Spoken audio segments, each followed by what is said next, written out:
শবে বরাতের রাতে যে নারী তিনটি আমল করবে ওই নারীর কপাল খুলে যাবে। কেননা শবে বরাতের রাত হচ্ছে এমন একটি রাত, এ রাতে আল্লাহ তাআলা অসংখ্য অগণিত মানুষের গুনাহখাতাগুলো ক্ষমা করে দেন। আল্লাহ তাআলা নিজে বলে দিয়েছেন সুনান ইবনে মাজার 1390 নম্বর হাদিস, নবীজি সাল্লাল্লাহু আলাইহি ওয়াসাল্লাম জানিয়ে দিয়েছেন, ইন্নাল্লাহা লা ইয়াত্তালিউ ফি লাইলাতিন নিসফি মিন শাবান ফায়াগফিরু লিজামিই খালকি ইল্লা লিমুশরিকিন আও মুশাহিন।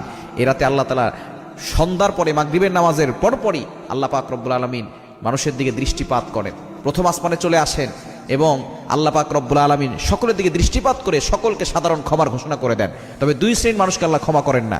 এক নম্বর হচ্ছে যারা মুশরিক, আল্লাহর সাথে শিরিক করে। দ্বিতীয় নম্বর যারা মুশাহিন, যারা আল্লাহর সাথে হিংসা করে, মানে কারোর সাথে হিংসা পোষণ করে, এদেরকে আল্লাহ তাআলা ক্ষমা করেন না। এজন্য এই দুইটি কোয়ালিটি থেকে আমাদেরকে দূরে সরে আসতে হবে এবং নারীরা, মা বোনরা তিনটা কাজ করবে।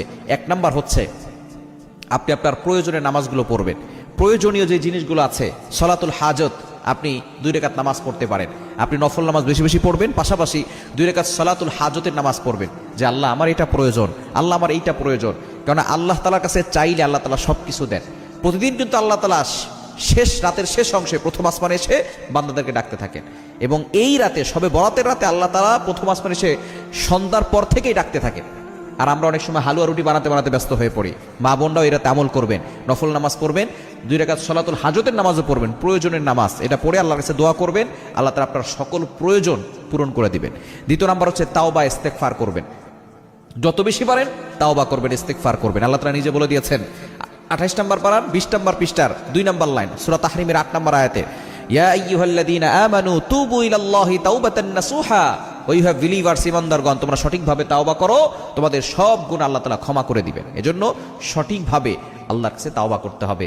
তাওবা, ইস্তেগফার করবেন, ক্ষমা প্রার্থনা করবেন। কারণ আপনি যদি এই রাতে ক্ষমা না পান, তাহলে কিন্তু আপনার থেকে হতভাগার কপাল পোড়া কেউ নাই। এবং 3 নম্বর হচ্ছে আপনি দোয়া করবেন। আপনার যত চাহিদা আছে, এই চাহিদাগুলো, আপনার আকাঙ্ক্ষাগুলো আল্লাহর কাছে বলবেন, জিকির আজকার করবেন, কোরআন তেলাওয়াত করবেন, আল্লাহর প্রশংসা করবেন, সুবহানাল্লাহ, আলহামদুলিল্লাহ, লা ইলাহা ইল্লাল্লাহ, আল্লাহু আকবার, এবং পাশাপাশি আল্লাহর কাছে দোয়া করবেন। দেখবেন আল্লাহ তাআলা আপনার সকল হাজত পূরণ করবেন, আল্লাহ তাআলা আপনার সকল চাহিদা মিটাবেন, আল্লাহ তাআলা আপনার কপালটা